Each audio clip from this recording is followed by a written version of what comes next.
Okay, we're going to try to do another lecture here. As some of you know, again, I'm isolated at my home with a 3-year-old, and so I can only do these in the dead of the night or in the early morn, and it's been a long day. But I really just want to finish this last one. So here we go. Music therapy for individuals who are terminally ill. So again, I know this might sound like kind of a downer of a lecture. To me, it's really a precious lecture. This is a population that I work with, and it's really dear to my heart. So I love this population, so I hope you appreciate this one. Find in your book the chapter, I have it chapter 20. That might be in the blue book. Again, I don't think you'll get everything you need probably from this lecture. Again, terminally ill is someone that has been told that their diagnosis is going to become, it's an incurable disease, and it will eventually be a fatal situation. And I guess what I want to mention is this is not the elderly discussion. This is all ages. So, and AIDS, it can be MS, it can be Alzheimer's. Alzheimer's is a terminal illness. Muscular dystrophy, Parkinson's. The word cancer. Now, I do want to mention that we have a lot of cancers, not a lot, but we do have some cancers that have a pretty healthy outcome for them. But when I go through this list of characteristics, if you've ever been in a doctor's office and they say the word cancer, it's scary. And that person might I'm going to go through a list of characteristics on someone that's dealing with a terminal illness.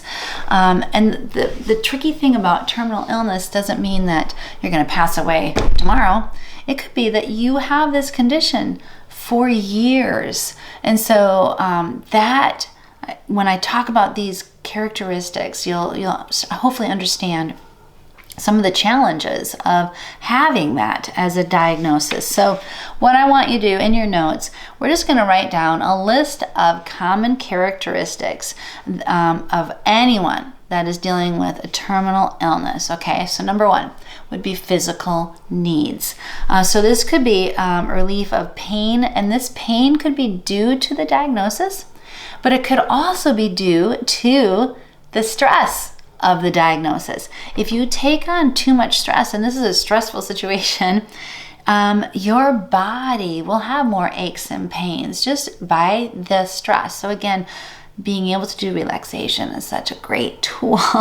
If you are comfortable with your relaxation, if I have a friend that is terminally ill, or if I'm doing hospice, which we'll talk about that later, I will actually do relaxation techniques as a part of my visit because of this physical need of pain. And pain is, again, a vital sign that nurses are checking for. Dealing with pain could also be due to the medical procedure, due to the medical procedure. I'll leave it at that. Physical need. So another need, psychological need.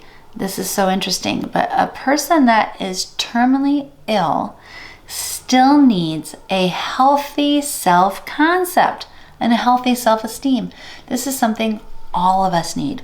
All of us need to feel like we have a healthy self-concept. Each day is worth living to its best, even if we're sick, even if we're dealing with pain, even if we're dealing with a situation that seems a bit challenging or grim even.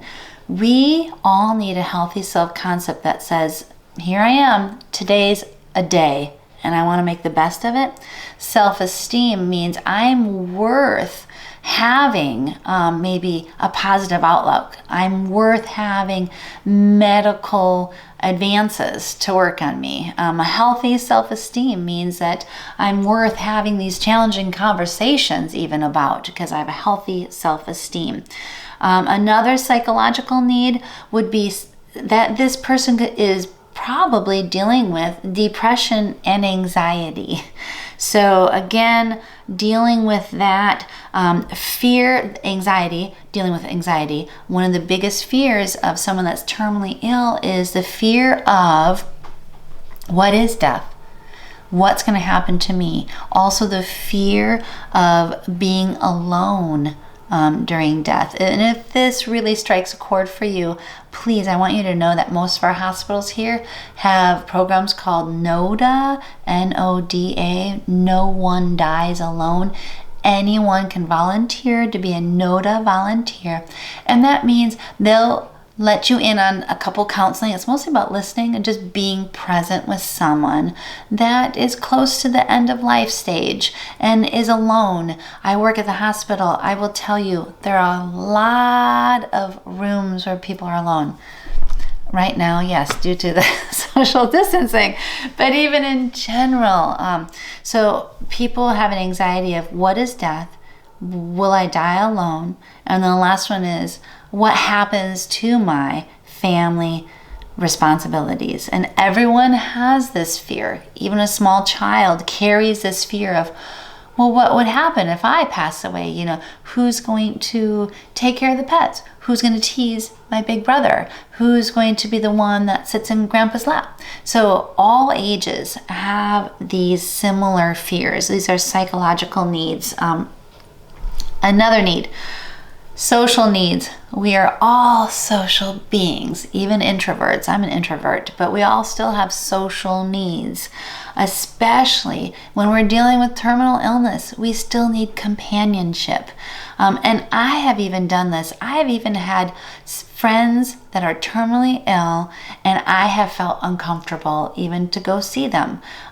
Maybe I feel like I want to give them some privacy, but really, people want a diversion and they want to be involved, or even aware. So maybe you're having a marriage, maybe you're having a social gathering and they can't come to it, maybe due to their physical challenges, but at least to know what's going on. This is great diversion from dealing with illness all day long. So social needs. Another need, I've never mentioned this need, is a spiritual need. And this can be on someone who has never been spiritual in their entire life, all of a sudden has questions and concerns of what is death? What happens after death? So again, as a music therapist, being ready with all these types of musics and songs that reflect different people's spiritual needs. And then, of course, keeping in mind all those needs, the family members have a lot of times the same needs. So a music therapist, we have to consider also the family members. Now, I want to talk to you about Kubler-Ross. I should have this written out. Kubler, please spell it. It's K-U-B-L-E-R. Kubler-Ross, R-O-S-S. Kubler-Ross has stages of death and dying. This is test question, so please put this in your notes. It's not in your book. 5 stages that terminally ill patients go through. Number 1, denial. Denial looks like this. Someone may get a terminal illness diagnosis and they want to get a second opinion. Yes, always get a second opinion for this. But someone in denial might go and see 4, 5, 8 different doctors and then just say, you know what? They're all wrong. I'm not seeing any more doctors. I'm done with that. That's denial. It's hard to see a loved one go through that. But in case those are the words you're hearing, it's a stage of grief. They are grieving. Another stage, 2, anger. Anger, the only thing that I can mention that's unique about anger is that it is at everyone and anyone. No one can say, well, I'm their favorite daughter. They won't be angry with me. Something just fell down my basement. Sorry. The cat. Introducing the cat. Anger. You might think, well, I'm their best friend or I'm the favorite child. They're never angry at me. Someone going through these stages can be angry at their favorite loved ones. They could be angry at their parents. They could be angry at the doctors. They most certainly will be angry at nurses too. They can be angry at anyone that's healthy. So again, anger is at everyone and anyone. And next, stage 3, bargaining. Bargaining is another stage. It's kind of sometimes it's clever and it's easy to miss. But I've seen it in many different forms where a person is going to bargain. They're going to change something about themselves in hopes of having a better diagnosis. I've seen people that will say, okay, I'm now going to become a spokesperson. I'm going to go into the schools and teach about drinking and smoking, and I'm going to go and educate people on that. And that might be it might be your uncle. You're like, what? You've never spoken in public at all. Now you're going into a school. And again, that could be bargaining. Might be someone that you see, they change their diet. And a lot of times these are good things too. But in case you're like, this makes no sense. Now they're only eating salmon and grapes or whatever it is. And you're like, oh, this is different. It could be bargaining. It could be someone who's never been spiritual, but now is saying, okay, God, I'm going to read the Bible beginning to end. And it's a bargaining tool in hopes of lightening this load. All right. Another stage 4, depression. We've talked about depression before. Someone that's dealing with depression, though, and terminally ill may say things like, you know what? I'm done with chemotherapy. I've had it. I don't want to go through this. This is not even worth my time. I'm not worth anyone's time. That's depression talking. I don't want to see anyone. I don't want anyone to see me like this. That's depression talking. And then a final stage, number 5, is acceptance. They might say similar things, but the intent is different. Someone in acceptance might say, I've had a great life. I'm done with chemotherapy. Or, I really just want to spend my time with my final groupings of people, my loved ones. I don't need so much fanfare. I've said goodbye to everyone. Now I just want to spend the last couple days with my, spouse or my intimate family. That's acceptance. Now, I said 1, 2, 3, 4, 5. The interesting thing about these stages is a person doesn't go from 1 to 5. In fact, they go all over the place. And you might see someone at acceptance, and then the next day you go visit them and they're angry. They're angry at the healthy people around them. They're angry at their genes. So as a music therapist, we have to keep in mind the flexibility of dealing with all these changes. The Kubler-Ross stages are so great. You can even Google it. There's some scripts that will show you some these stages, even in like a comical light.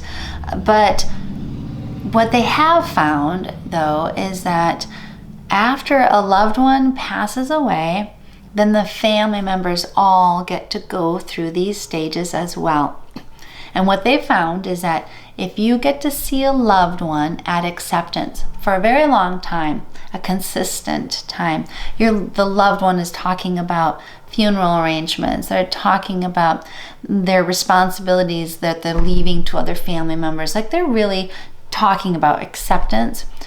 They've found that family members in general, which means generally true, are able to get to acceptance quicker, longer after a loved one's passed away. Doesn't mean it's true of everyone, because maybe a cousin really wasn't around. They didn't see grandma at acceptance. So again, they might be really still in denial. They might still be at anger, and that's okay. We all have the right to go through all these stages when we're dealing with death. In fact, one of my students actually worked for a funeral home, and they had been taught to recognize Kubler-Ross stages by facial appearance and body language for each person entering the funeral. Can you imagine? Because they had to open the doors up to people coming. So if someone was at anger, they would open the door a certain way and address them a certain way. rather than someone that was entering a funeral home at acceptance. They could then open the door and smile and welcome them in a different way. So again, Kubler-Ross, make sure you're aware of those stages. You don't just go from 1 to 5. It's all over the place. I want to mention hospice. Hospice is, again, one of the agencies I work for, and this means that a doctor has signed off saying, like, this is going to progressively keep getting worse, and treatment is non-effective at this point. They're stating that end of life would be rather soon. Again, no doctor fully knows. But someone on hospice then can no longer receive treatments to get better. They can't continue with chemotherapy. But I will say hospice has the best medicines for pain relief. And they will come to your home to do hospice. You can receive it at a nursing home. They're at the hospital. They also have their own facility if you just want to have everyone go and meet in the facility of hospice. Generally, they have, their own bedrooms, but also like a dining room for family members to retreat to. There's kitchens. It's just amazing.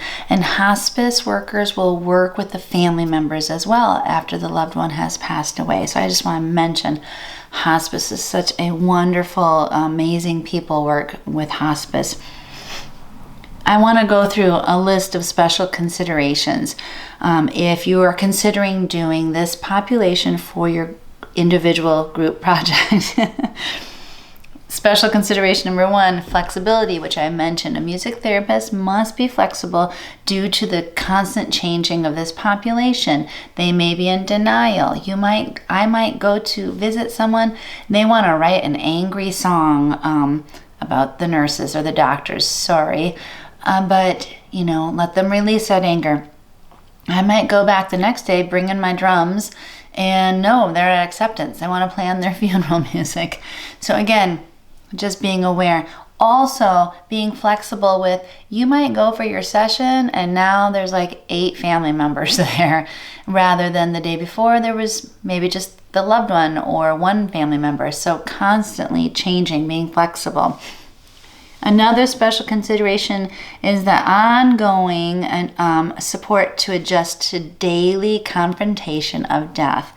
And this means being able to talk about death with all different sorts of people, different belief systems, different ways of handling, different stages of Kubler-Ross, and every day talking about death. Another special consideration is the focus on supporting and encouraging the patient. Man, this is probably my biggest challenge, is I'll enter a room, a hospice room, and the loved one is at acceptance. Unfortunately, the family members might not be at acceptance. You might have some grandson that comes in and says, no, Grandma, they're going to fix this. It's going to be all better. Let's not even talk about it. That happens a lot. And so I have a lot of, I even know at the hospital, there are people dying and they would love to talk to their family members about their funeral, about their wishes, about their plans, their concerns for their family in the future. Yet their family members won't have those conversations with them. And instead, they're sharing those conversations with the music therapist. I've got funeral plans for people in my handwriting when it would probably be better if it was like a daughter or a son's handwriting. But again, they'll kind of, I always kind of get the sense, I always know when the loved one's kind of looking at me like, please come back after my family leaves, and then we can talk about acceptance. So always encourage the patient. It's really not about you right now. Encourage the patient. Another consideration is being aware of family issues that cannot be resolved right now. It sounds funny. This happens a lot, though, a lot. When I think some of you are married, or maybe you're planning to get married. When you get married, you spend a lot of time figuring out who's going to be invited, who's going to sit at which table, because not everyone gets along with hospice and death and dying. You have everyone showing up. I've entered many rooms, and they'll actually say to me, well, you know, that person over there, they shouldn't even be here. They left the family decades ago, and now they're here, and they think they get a say. And it's not at the time to solve family issues. It's just not the time. It's the time to have quality of life and to love on the loved one. Another special consideration is being sensitive that every family has their own ways of dealing with death and dying, and sometimes it's a cultural thing. I've walked into some rooms. I remember one room, and it happened to be the culture was a Hispanic culture, and I'm not saying this is true of all Hispanic families at all, but sometimes there's cultural differences too. And I have my guitar. Sometimes I have rhythm instruments, and before I even entered the room, they had my rhythm instruments out of my backpack, and they're putting a shaker in their loved one's hands. I'll fly away, oh Lordy, I'll fly away. And everyone's singing, and it's loud, and it's just like, but you look around, everyone's on the same page, and even the loved one is smiling, is trying to take part in this time.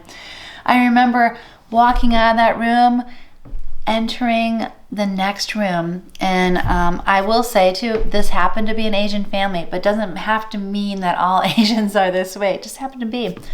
And death was very calm and very quiet. Everyone kind of stayed around. There was someone doing just gentle hand massage. It was a really quiet, serene time. There's no wrong answer for death. No wrong answer at all. So whatever a family's needs are, but more importantly, whatever a loved one's needs are, that's what's going to happen. And then, of course, being aware that once a loved one passes away, that the family members then become the concern, the main priority. Death is complicated. It's not like birth. Birth, boy, everyone knows when a baby's born. I mean, there's no denying it. But death isn't so obvious. And this is nothing wrong with the medical field at all. But there's actually been a time I was at my house, the hospital called me and said, so-and-so has passed away. Could you come and help the family members with their grieving? Sure. I don't live very far from the hospital, but by the time I got there, the hospital staff caught me and said, you know what? The patient is still alive.